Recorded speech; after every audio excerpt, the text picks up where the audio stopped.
Yeah, because I think when I first started, I was a bit like that too. It was just a job, and it was just to give me money to go surfing. And then it wasn't until, I came to Australia, and then it was just like, right, I really got the bug and got the fire inside me. It's like, I really love this. This is the Deep in the Weeds podcast. I'm Anthony Huckstep. Standalone restaurants are often quite a different beast to restaurants in a hotel, but as our culinary landscape has evolved and expectations have increased, are the two so far apart anymore? Bret Cameron is the executive chef of the Noosa Beach House and the entire Sofitel Noosa Pacific Resort. Bret, how are you?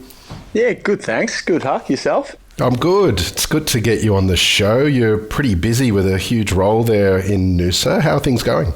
Yeah, good. Look, it definitely keeps me out of trouble. Yeah, it's definitely a big job and a big resort, and we're generally pretty busy up here. So yeah, it definitely keeps me out of trouble.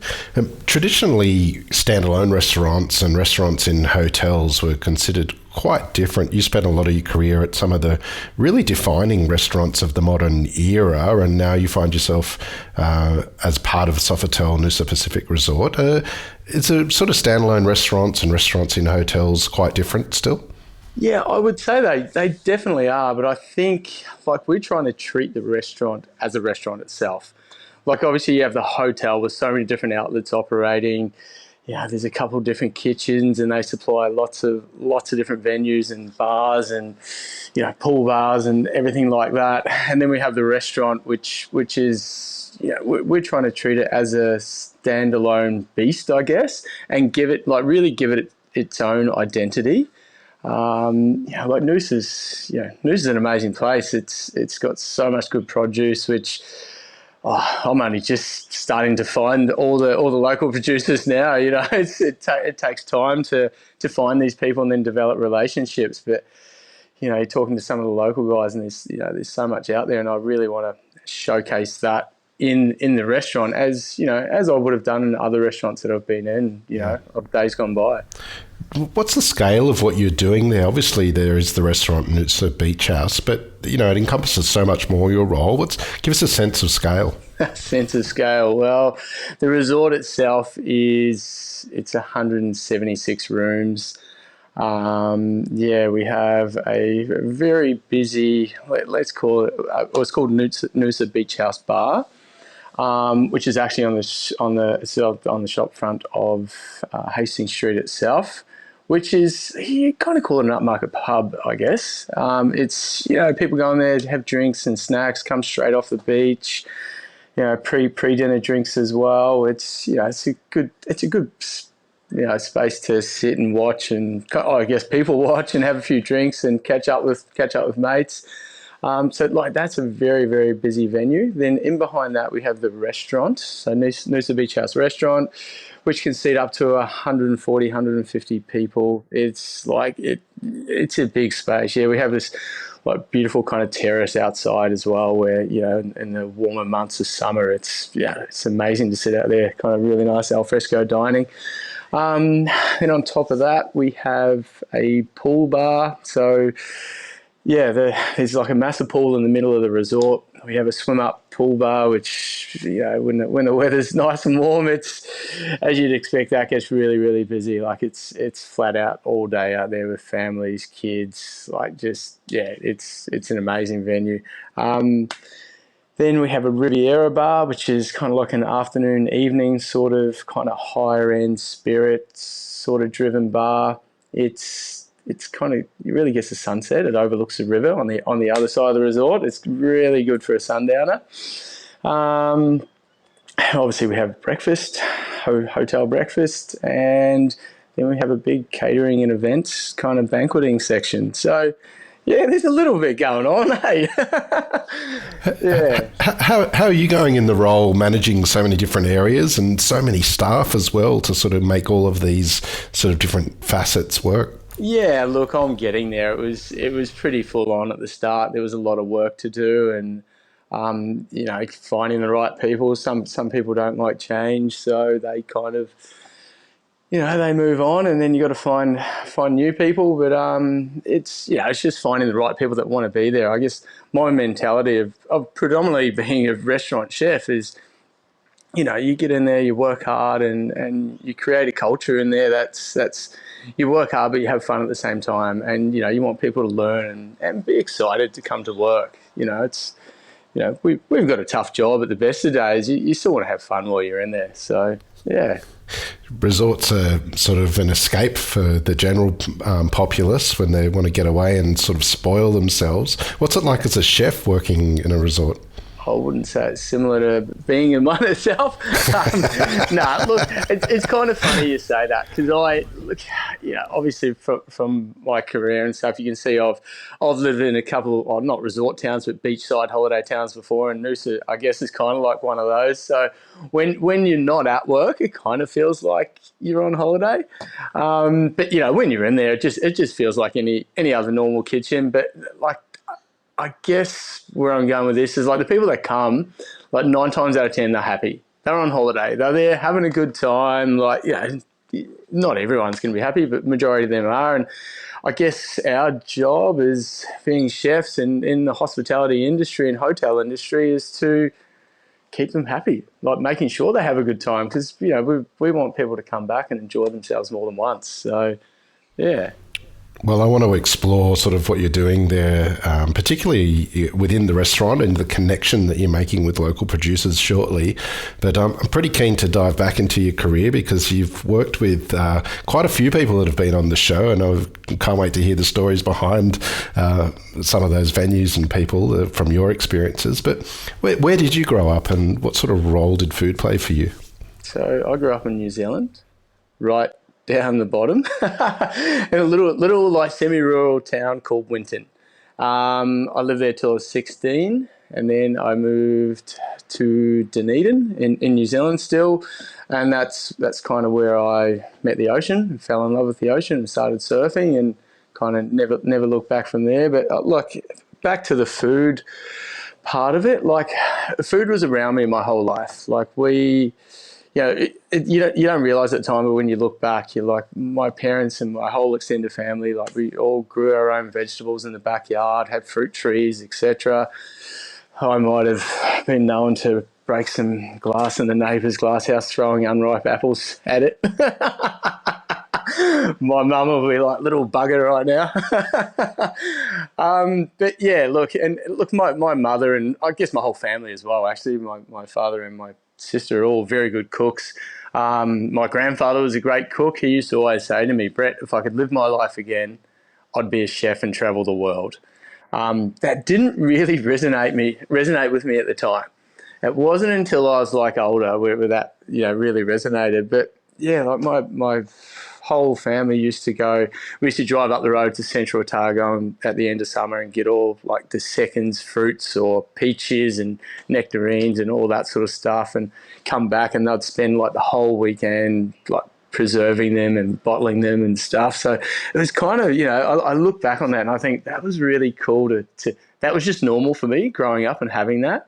And kind of now I love doing pickles and ferments and all that sort of stuff. And I think I really got it from there. And yeah, but I guess mum, I used to eat lots as a kid. I was a skinny little bugger, but I ate heaps. And she would, I think she got sick of cooking things, or she didn't have time. She's like, you know what? If you're going to eat all that, I'm going to teach you how to cook it.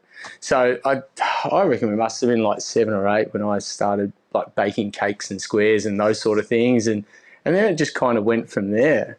But professionally, it didn't really sink in until I was leaving school. Like, I finished school, went right through, I don't know what year you call it in New Zealand. It was Form, so I finished Form 7, and I didn't know what I wanted to do. So I went to a careers advisor, and they asked me lots of questions, and we plugged it all in the computer.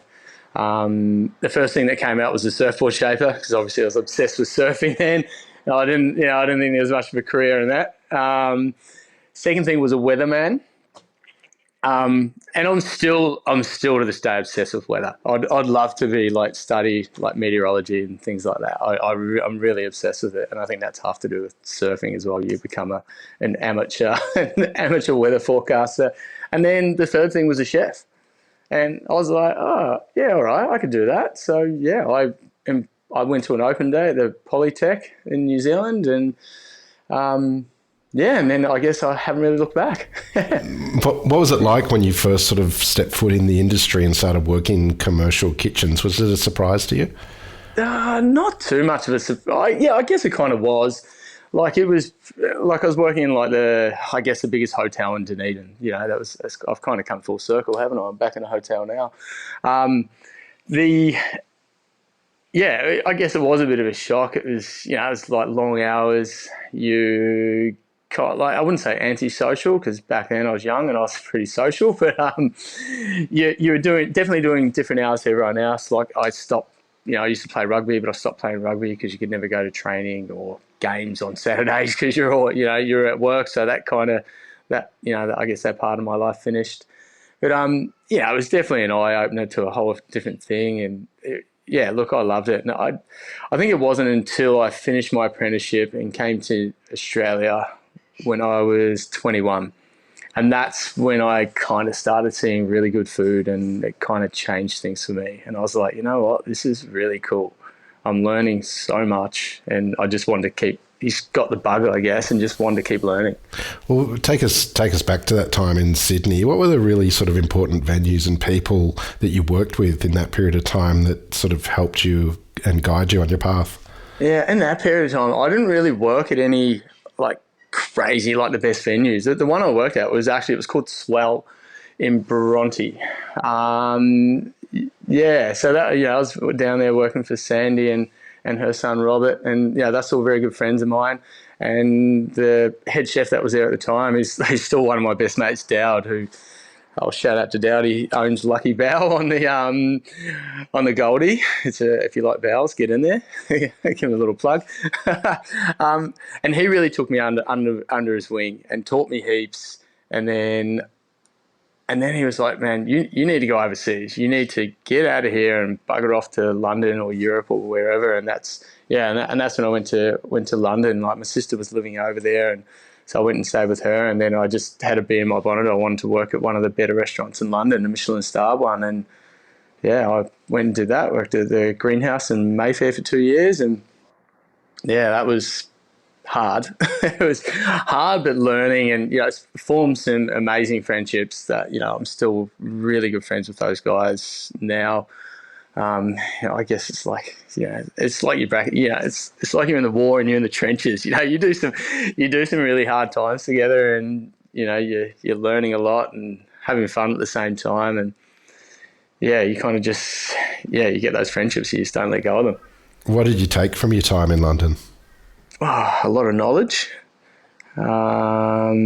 Heaps of knowledge, and work with some amazing chefs. Like, one of them, Dwayne, he ended up being my flatmate, and he was the executive sous chef there as well. And he really took me under my wing. I was like, when I turned up, I was hopeless. Like, and compared to all the other guys that were there, and he took so many yelling and screamings.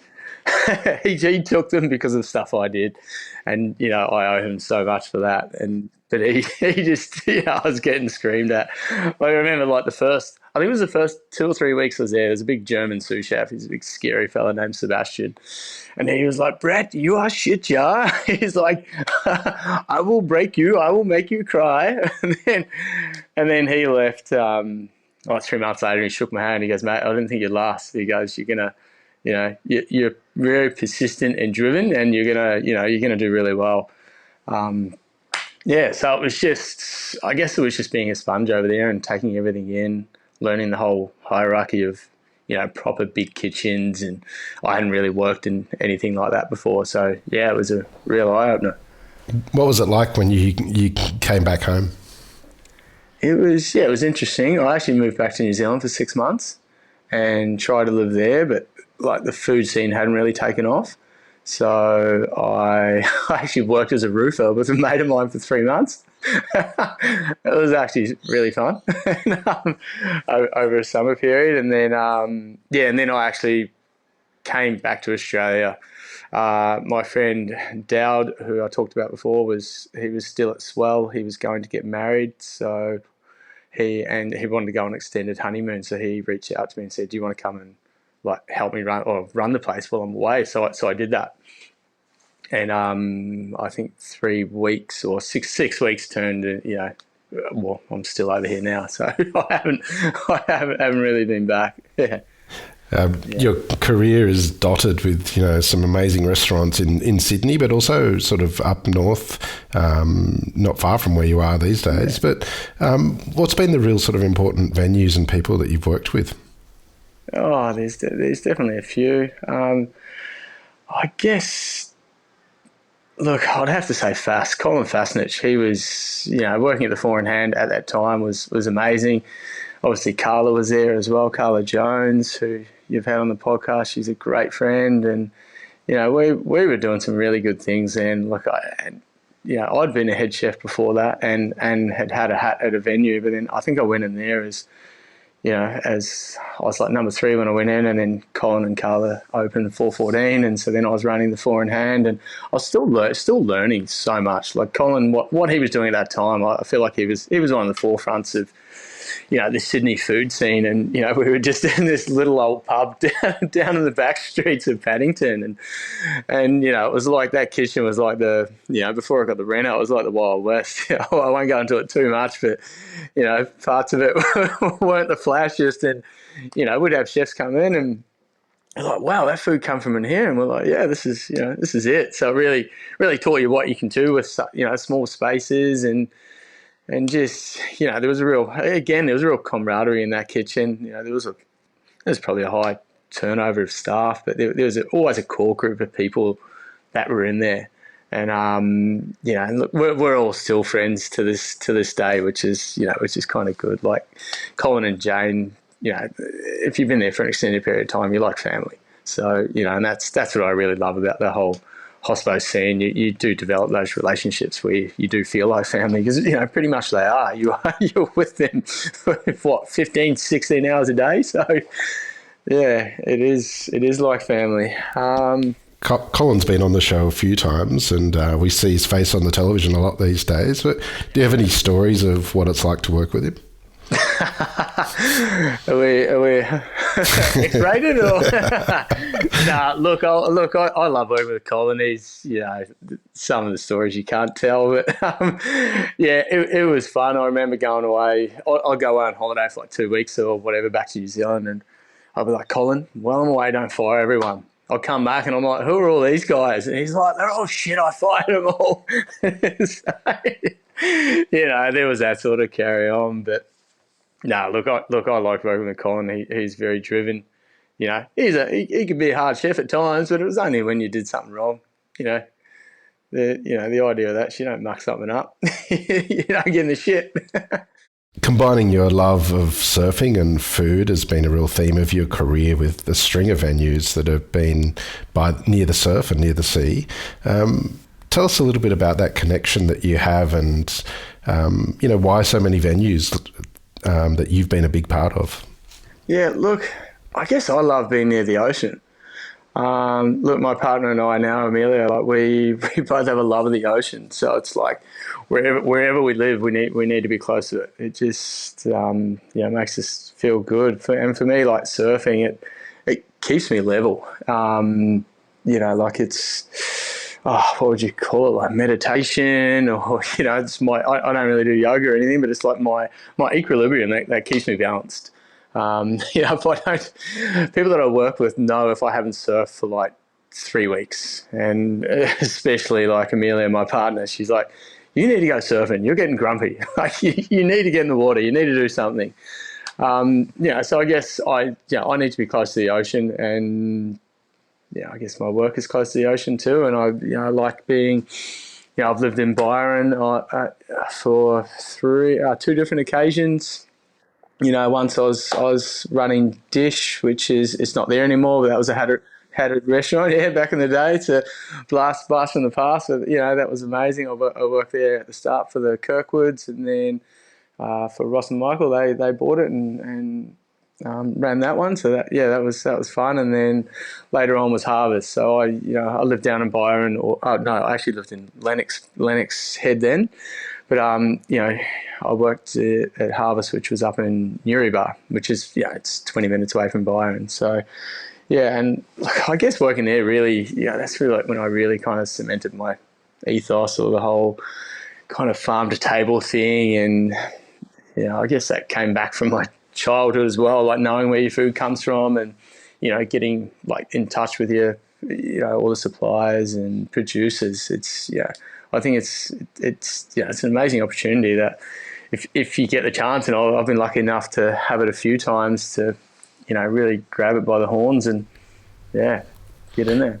You've had a real knack of working with local producers, but does it have its challenges in sort of getting things right and consistent for consumers as well? It definitely does. I think Harvest, I reckon it took at least 2 years to get it right. We'd have farmers that would grow for us, and we'll be like, we'll take everything. We'll take all that you've got, and we'll try and do it like that. And then you put things on a menu, and the next week they're like, I don't have it, or something happened with the weather and it a crop got destroyed, or if you have radishes, like for 1 week you have these perfect radishes, and then the next week they're absolute monsters. They grow that quickly, and it's like. And then, we had to think outside the square. It's like, right, what do you do with that? We still need to do something with it. So it's like, right, let's take it all, let's pickle it, ferment it. You just kind of had to think on your feet. You had to be fluid with your menus. And, Harvest was lucky. There was a few different outlets. Like we had the restaurant, for breakfast, lunch and dinner. There was a deli, which did lots of things. And we had the bakery, which, this old wood-fired oven, but we also did events down there. So there was a lot of different outlets that we could use it. But like putting things on the menu, like sometimes you put them on, then the next week the farmer would be like, I can't get it anymore, or it's finished, or it's gone. And you're like, shit, this is hard. So you kind of, and then it's like working on those relationships with the farmers. You're like, right, let's, see if you, plant so much this week and so much the next week, and just kind of, I guess we're all just figuring it out as we went along. Like those guys, those farmers or producers hadn't worked with restaurants before either, like firsthand. So it was just trying to figure it out, and, making all those connections and relationships. Like you go, I used to go down to the farmers market once a week and just fill up the car or the van, or, whatever you're driving with different bits and pieces that were down there, and you just kind of chat with, you're down there having a chat. They become your friends, or they're like, right, I'm going to have heaps of this coming on. Can you do something with it? Or, if they see a gap in the season coming up, it was just, you just open that line of communication. And, at the end of the day, you always have your other like wholesale veg supplier or producers or whatever that you can fall back on. But that wasn't really the aim. That was kind of a bit of a cop out. So it was to try and use everything that you could. Does this approach change the way you approach your creative process when you're creating dishes as well? Yeah, definitely. I like to see the raw ingredients first, and then it's like, right, what can we do with it? I think my approach has also got quite a fair bit simpler in the past, 7 or 8 years or whatever it is.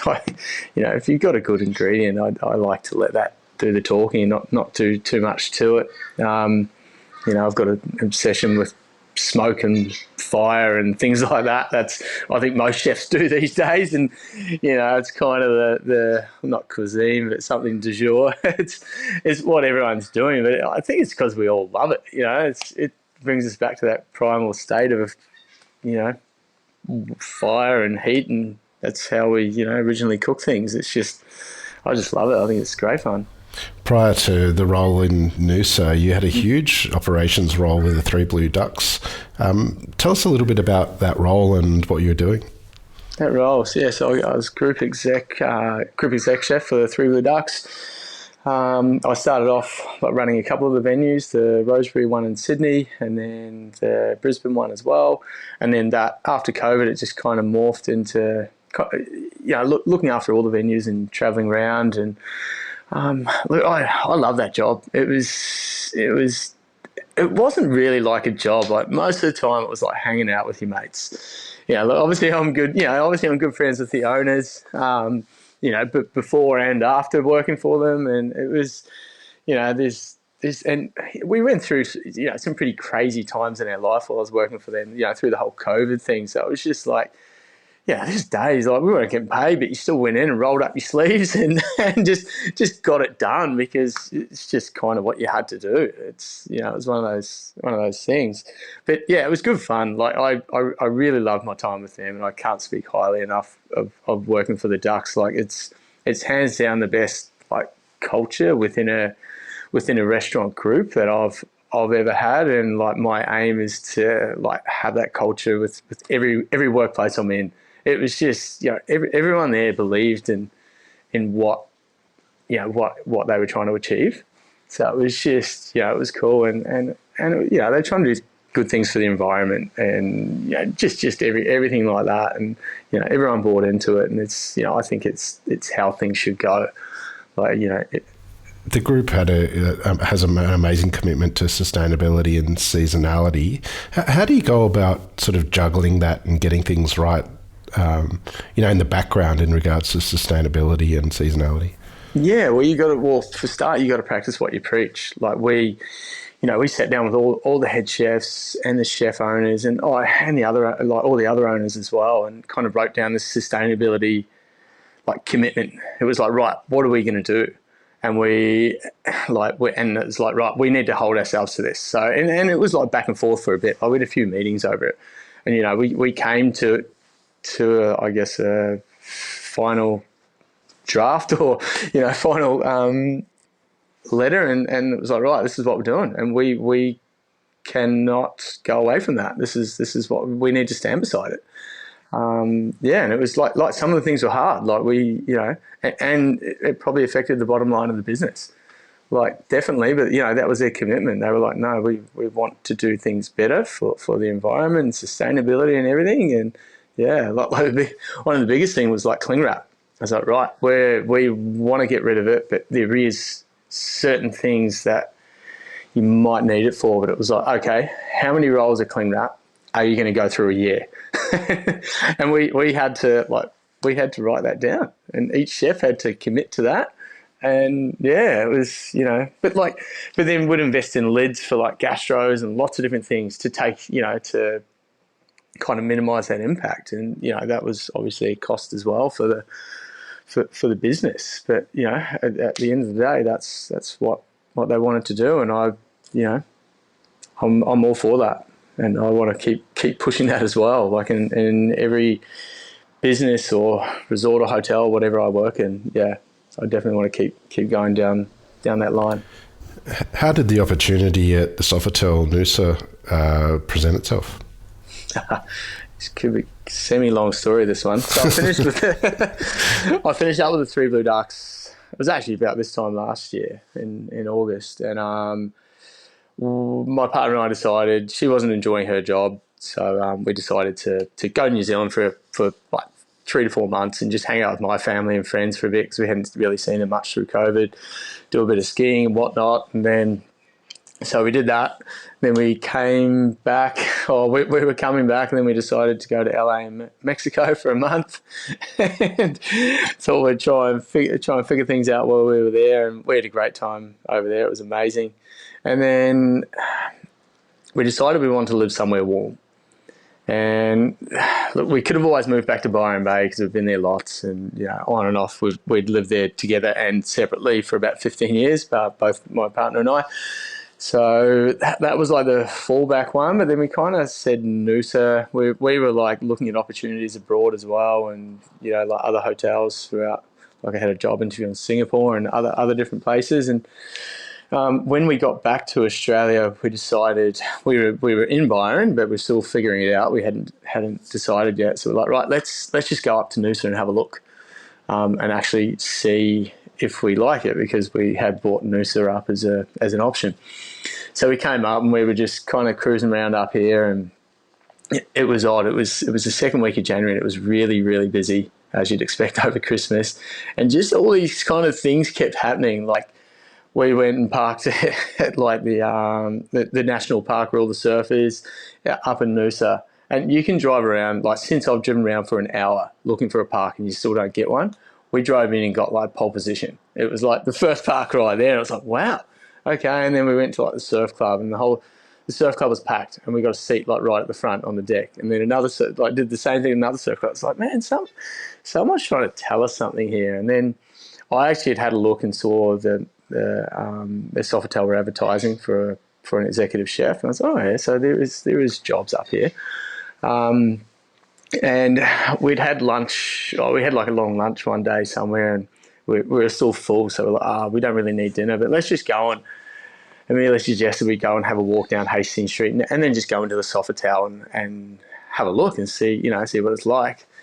So we did that, and then walked into the restaurant, and I saw a good mate of mine from Sydney. Well, he's a good mate, I guess, Marty De Boer, and he was a really good acquaintance. Let's put it that way. And now he's my really good mate now.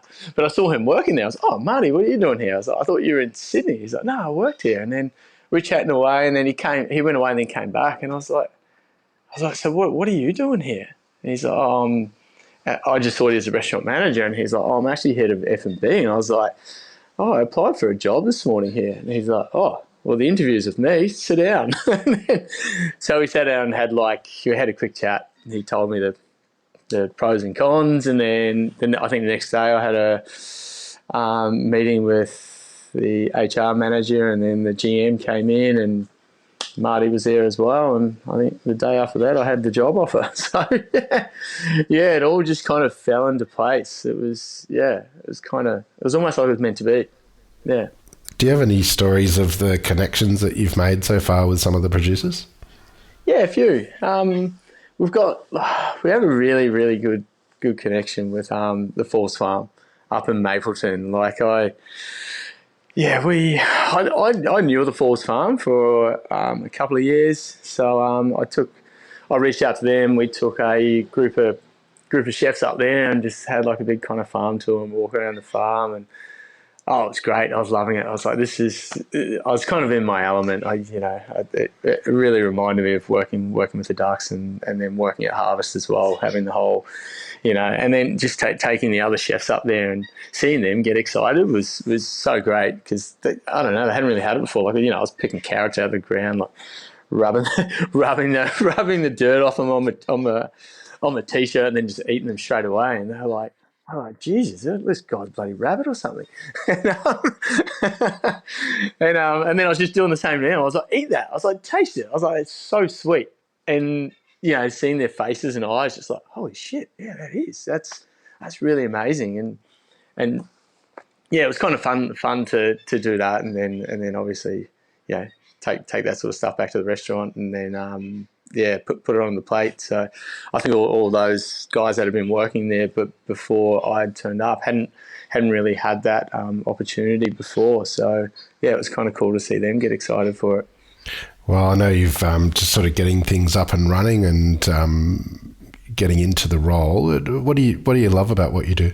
Oh, I love cooking. I love cooking, and I guess kind of, seeing people grow as well with like chefs, I guess is the word there, chefs and the front of house crew, teaching them and seeing, you see some people, they turn up because it's just a job, but then sometimes you see that tweak where it goes from it's not just a job anymore. They absolutely love it, and there's that, you see that passion really, really get ignited. And, because I think when I first started, I was a bit like that too. It was just a job, and it was just to give me money to go surfing. And then it wasn't until, I came to Australia, and then it was just like, right, I really got the bug and got the fire inside me. It's like, I really love this. And even till this day, most chefs will say this, we're still learning. I've been doing it for over 25 years, and I'm still, I still learn things to this, new every day. And it's, I guess that kind of excites me. And there's also the other part of, when a customer comes up and they're like, oh, that's one of the best meals of my life. And, everyone's got their story. Some people expect amazing food every single day. And then I have this story actually from Harvest of when, we were kind of changing the food and doing different things and making it a lot nicer than it had been. And there was this old lady that came up, and old couple, I should say, they came up from Ballina, and like it was their wedding anniversary. I can't remember how long, but they had been married for a while, and they just wanted fish and chips. And that was like their only outing for the year, and we did them fish and chips, and it just made their day. And just seeing how happy they were for that was a massive thing for them. And it's just kind of seeing, doing those little things for people that just, kind of makes their day and changes things for them. It's, I love doing that part of it, seeing that end result. Well, Bret, you're an absolute inspiration, and it's an honour to get you on Deep in the Weeds today. Please keep in touch. Look forward to seeing what you do up there in Noosa, and we'll catch up again soon. Yeah, thanks, good old. Thank you for having me. We finally got there. This is the Deep in the Weeds podcast. I'm Anthony Huckstep. Stay tuned as we take a deep dive into the lives of the incredible people who ply their trade in the food and hospitality sector. Special thanks to executive producer Rob Locke for making this all happen. Follow us on Instagram at Deep in the Weeds Podcast, or email us at podcast@deepintheweeds.com.au. And be well.